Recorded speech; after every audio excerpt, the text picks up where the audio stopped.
We already use elevators to bring us to extreme heights in our tallest buildings, so why can't they take us just a little further, into space?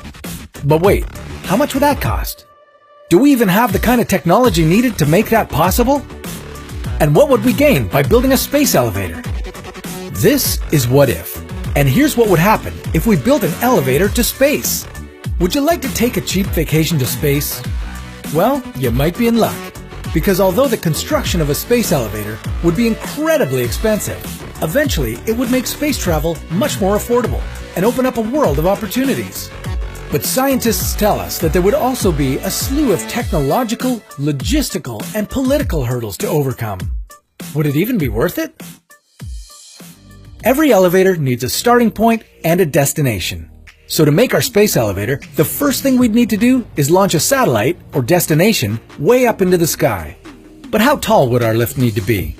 Well, as of right now, the tallest structure we've ever built is the Burj Khalifa in Dubai, which stands at 829.8 meters. In order to create a successful space elevator, it would have to be at least 35,786 kilometers tall.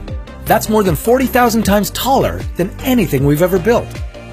Besides the obvious necessity of leaving our atmosphere, the reason the space elevator would have to be so tall is to reach something called geostationary orbit. This is the point where an object's natural orbit exactly matches the speed of rotation of the Earth below it. Reaching this orbit would ensure that our elevator shaft always remains straight and our destination never moves relative to where we launched from. Our next step would be to lower a cable or ribbon from the satellite and attach it to our starting point back on Earth.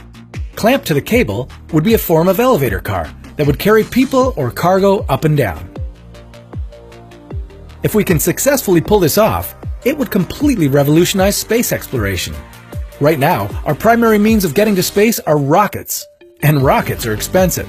At current prices, it costs about $20,000 to send 1 kilogram into space. To put it in perspective, that means approximately $1.3 million to send an average human up there.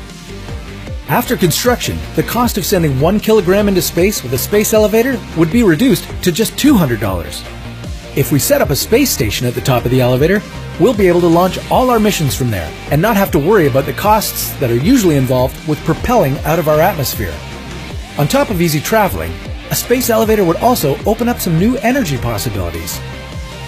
If we place giant solar panels along our ribbon, they could collect far more energy than panels on Earth and radiate it back at low cost. This all sounds good in theory, but it also comes with a lot of obstacles.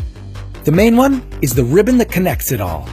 It has to be light, affordable, and more stable than any material we can produce right now. If we don't wait for the right material, our ribbon could snap, and that would be very dangerous. If it breaks near the base, the force applied to the satellite will cause the whole thing to rise into space.